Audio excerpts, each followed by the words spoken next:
après l'accueil de Moscou et Pékin. L'Algérie rejoint les BRICS.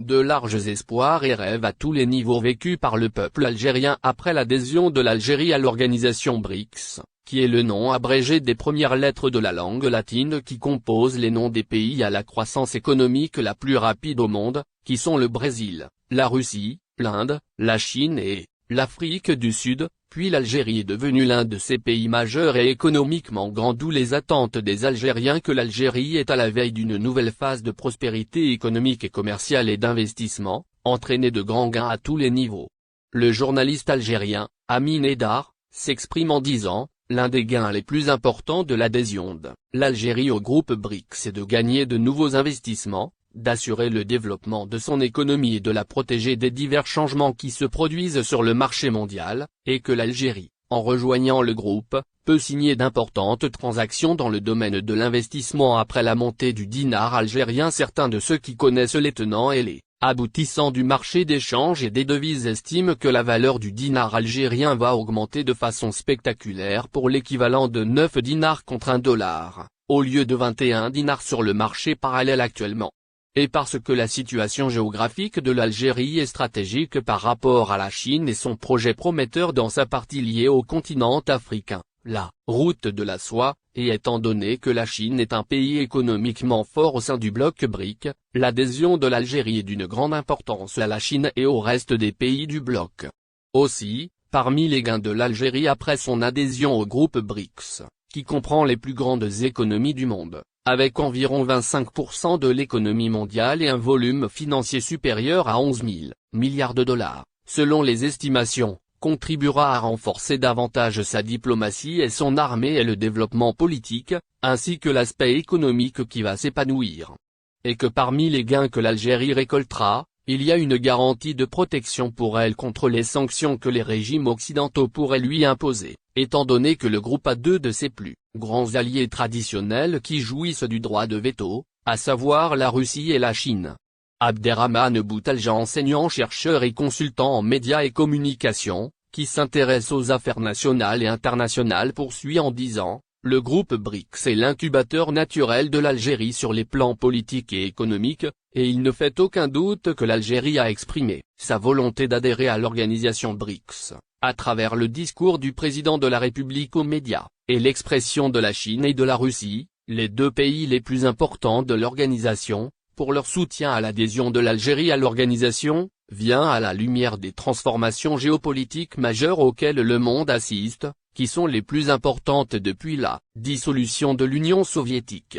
L'Algérie veut retrouver son rôle de pivot au niveau continental et international, après de nombreuses années d'absence relative, qui lui a été imposée par la nécessité de prêter attention aux affaires intérieures, surtout après les années de la décennie noire et la tentative ultérieure de panser les plaies et compenser le retard qu'a connu l'Algérie dans tous les domaines, et après le mouvement de 2019 et l'avènement du président Tebboune et son adoption du concept de la nouvelle Algérie, il lui est devenu nécessaire de lui trouver une place dans le monde d'une manière qui sied à son poids sur la scène internationale, qui est déterminée par son histoire, ses capacités économiques et ses positions diplomatiques depuis son indépendance. Outre les réformes, qui s'opèrent au niveau local dans tous les domaines, notamment économiques, en récupérant les fonds pillés au système de corruption qui régnait avant 2019, que le président Tebboune estimait à 20 milliards de dollars, et en émettant une nouvelle loi sur les investissements, visant à encourager et à diversifier les investissements, soutenir les institutions émergentes basées sur l'innovation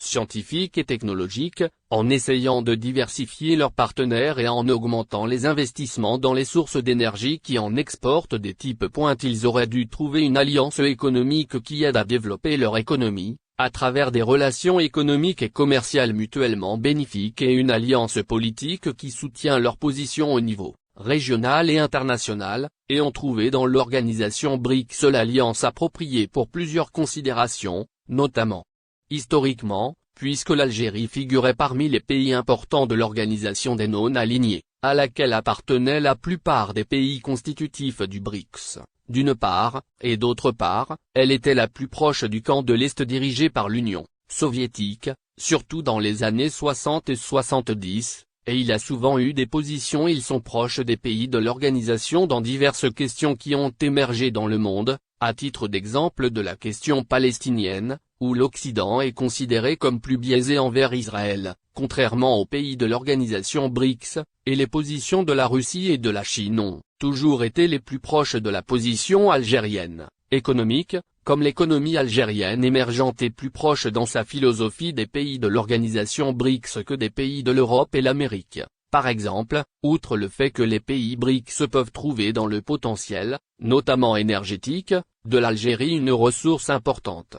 Et complète Dr Senoussi Chikaoui, professeur algérien de sciences politiques, a déclaré, l'Algérie, les BRICS et la stratégie de retournement de l'Est. L'étranger, à travers la demande d'adhésion à l'organisation des BRICS, basée sur diverses variables, notamment l'emplacement stratégique important comme porte d'entrée vers l'Afrique et une rampe de lancement vers l'Europe, ainsi que les infrastructures actuellement disponibles. La vérité est que l'idée de faire demi-tour de l'Est économiquement en rejoignant les BRICS a été établie sur fond de distinction relative de chaque pays par rapport à l'Algérie sans exception, car elle a besoin de la Chine dans son excellence et sa maîtrise de la mécanique et industrie électronique, puis la suprématie russe dans le domaine des stratégies de développement agricole qui parient. En conséquence, l'Algérie s'efforce fortement d'atteindre l'autosuffisance, afin d'assurer sa sécurité alimentaire, sans oublier l'Afrique du Sud, considérée à juste titre comme l'un des pays leaders dans le monde dans le domaine de l'exploitation minière et de la transformation des minéraux,